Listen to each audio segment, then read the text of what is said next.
दोस्तों आज का वीडियो बहुत ही छोटा होने वाला है, लेकिन इस छोटे से वीडियो में मैं आपको बहुत बड़ी बड़ी बातें बताने वाला हूँ। और वो बात है इंडिया के इंफ्रास्ट्रक्चर बैकग्राउंड के बारे में, और कैसे हमारे कंट्री में इतने सारे प्रोजेक्ट्स थे और वो इतने डिले हो गए और आज हम उसको वो जो सारी डिफ़िकल्टीज़ है उनको फेस कर रहे हैं। तो दोस्तों ये प्रोजेक्ट अभी आप जो देख रहे हो ये है connector of the Atal Setu to the Mumbai coastal road project. तो ये जो कनेक्टर है ये वेस्टर्न पार्ट ऑफ मुंबई को कनेक्ट करेगा to Navi Mumbai, and in record amount of time you can reach Navi Mumbai. तो ये जो प्रोजेक्ट है ना, इसका ये कनेक्टर का जो हिस्सा है ये जाता है शिवड़ी से परेल, परेल से लोअर परेल और वहाँ से वर्ली तक। तो परेल तक तो ये कनेक्टर का काम एकदम ज़बरदस्त था, अच्छे से सब कुछ एकदम स्मूथली हुआ। लेकिन प्रॉब्लम आया एल्फिंस्टन ब्रिज के पास। तो एल्फिंस्टन ब्रिज के पास 19 बिल्डिंग है जिनको डेमोलिश करने की ज़रूरत है, और in addition to the obviously the 125-year-old Elphinstone Bridge built by the British।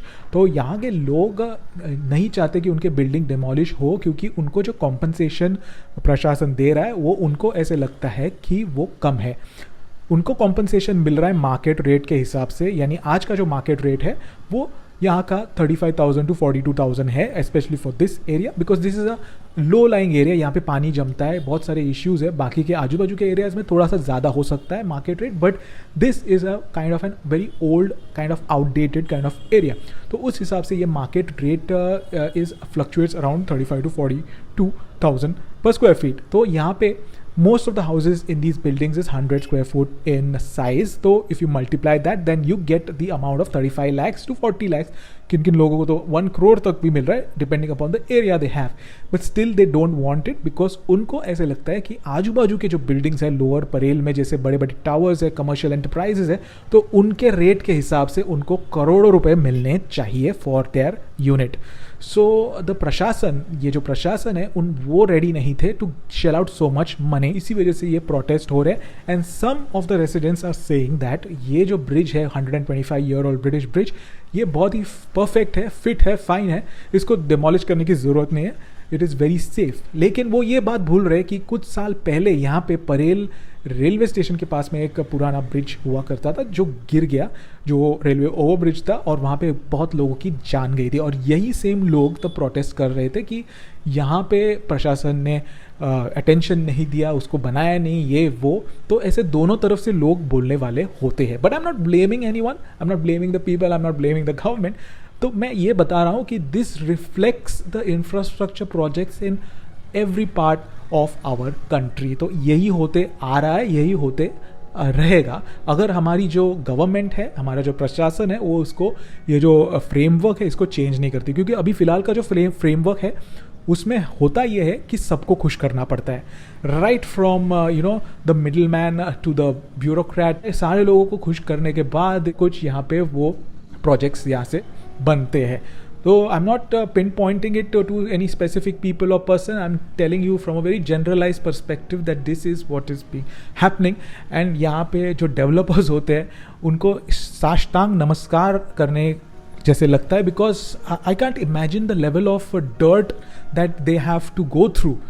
Because इतना सारा कॉम्प्लिकेशन है रियल इस्टेट सेक्टर में। I just keep on wondering like how they get things done, क्योंकि ये इतना कैपिटल इंटेंसिव सेक्टर है, इसमें बहुत पैसा लगता है, बहुत लोगों को खुश करना पड़ता है, इतना सारा सरदर्द लेके फिर कस्टमर से भी डील करो, पैसे लो, ये वो सारा कुछ।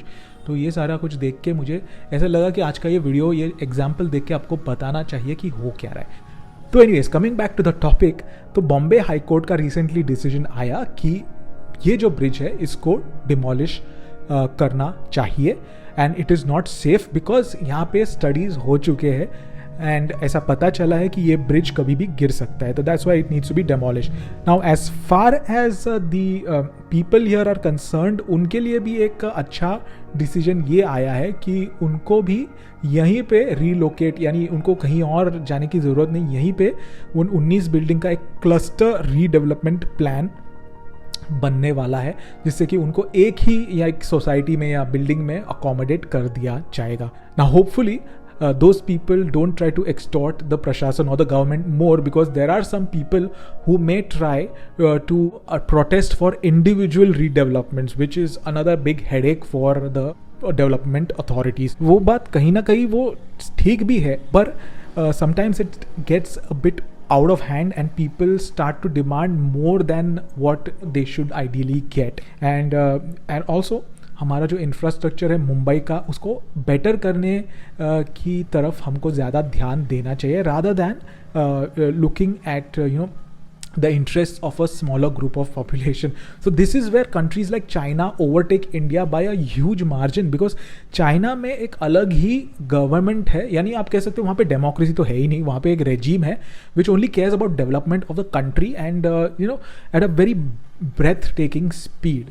And to match up to that speed, India में ये जो फ्रेमवर्क होता है जहाँ पे सबको खुश करना पड़ता है, नीचे से लेवल से लेके मिडिल लेवल ऊपर तक जाने तक, तो वो एक बहुत ही एक गंदा सिस्टम है हमारे पास. इसी वजह से हमारे इंडिया में इतने सारे जो प्रोजेक्ट्स हैं वो जो 50 साल से पेंडिंग है वो अभी जाके कंप्लीट हो रहे हैं.